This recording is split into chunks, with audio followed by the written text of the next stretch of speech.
o jeito mais eficiente, mais seguro, é a gente usar uma boa quantidade de volume, ou seja, bastante volume, para que ele consiga atingir mesmo todos os seios da face, porém aplicados com pouca pressão. Então, se a gente faz essa lavagem com uma pressão muito forte, tem risco de essa secreção ir para os ouvidos e gerar outras consequências, como otite, sensação de ouvido tapado e desconforto otológico. A gente pode indicar diferentes tipos de métodos de lavagem. Então, para bebezinhos, eu normalmente recomendo utilizar apenas um conta-gotas, né? A gente pode fazer isso com o bebê deitado mesmo, não tem problema. A gente intitula um pouquinho o soro fisiológico na fossa nasal. Esse soro fisiológico, ele vai escorrer pelo nariz, vai para a garganta e o bebê vai engolir o soro junto com a secreção que tiver, e isso não deve gerar preocupação, tá? É assim mesmo. Conforme a criança vai crescendo um pouquinho, a gente pode fazer o uso desses sprays. Esses sprays são sprays purificadores, a gente aperta assim e o soro sai.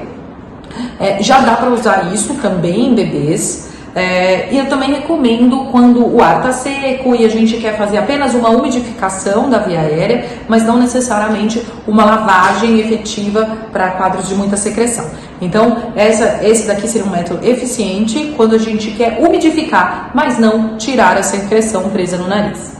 Quando a gente quer tirar as secreções presas no nariz, no caso, por exemplo, de resfriados ou rinossinusites, então a gente tem que optar por métodos que promovam um volume maior. A gente tem aqui essas garrafinhas, essas garrafas, elas parecem um desodorante em que a gente aperta aqui e um soro sai como um jato contínuo. Para que a gente consiga uma boa quantidade de volume, é importante na hora de aplicar deixar segurando alguns segundos o botão acionador para garantir que vai entrar uma boa quantidade de soro também nessa fossa nasal. Em crianças costuma ter uma boa aceitação, não gera desconforto, e esse aqui é um método que não dá pressão nos ouvidos, tá? Ele não gera uma grande quantidade de volume. Existem métodos com volumes melhores, como vocês vão ver daqui a pouco, mas ele é um método seguro. Então a gente precisa realmente tirar e fazer um volume maior. O que a gente tem de opções melhores são as seringas, né? Então o método com seringa, a gente coloca o sorinho nesse potinho aqui, puxa e consegue introduzir o soro sempre com pouca pressão. Quando eu digo com pouca pressão, é que a gente não pode introduzir esse soro assim, de uma maneira muito rápida. A gente tem que introduzir esse soro de uma forma contínua e lenta. Ele é bom para crianças, já dá para fazer em bebês. Não recomendo em bebês muito novinhos, com menores de 6 meses, mas após os 6 meses dá para fazer com tranquilidade, desde que fazendo desse método com pouca pressão e um volume adequado para tirar a secreção. Temos também as garrafinhas. Essas garrafinhas aqui, elas são as que a gente consegue, um dos métodos que a gente consegue promover mais volume, né?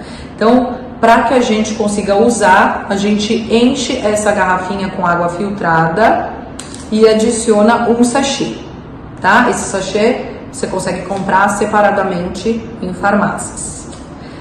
E existem garrafinhas infantis e garrafinhas adultas, né, para adultos. As garrafinhas infantis, elas têm uma resistência na garrafinha um pouquinho mais dura, mais rígida. Isso evita com que você consiga jogar muita pressão, que é o que a gente não quer. Mas ainda assim, mesmo ela tendo maior resistência, é importante ter cuidado na hora de apertar esta garrafa, para que a gente não aperte com muita força, tá? Eu costumo sugerir apertar apenas com 2 dedos, porque assim a gente não aperta com muita força e evita que faça bastante pressão, tá? Esse é um dos meus métodos preferidos quando a gente tem uma quantidade de secreção importante, como nos casos de rinocinusite. A gente tem também essas jarrinhas, elas evitam a pressão. Com essa jarrinha aqui, a gente não consegue fazer pressão e a gente garante um bom volume. Então é um método ótimo, super eficiente, dos mais seguros que tem, porém, a gente só consegue fazer esse se o paciente deixar. Então em criança é um pouquinho mais difícil, naquelas crianças que são mais velhas e mais habituadas com lavagem nasal, fica um pouco mais fácil. Para adultos é maravilhoso. A gente pode introduzir aqui o soro ou fazer da mesma maneira, preenche com 240 ml de água filtrada. Essa aqui é uma garrafa de sachê adulto, tá? E a gente colocaria um sachê específico para 240 ml para fazer o nosso soro fisiológico. Tapa a garrafinha e aí a gente vai colocar de um lado do nariz e depois do outro lado do nariz, tá? Então, os métodos existentes são esses, lembrando sempre em não realizar muita pressão e utilizar bastante volume. Assim você garante uma boa limpeza do nariz e dos seios da face.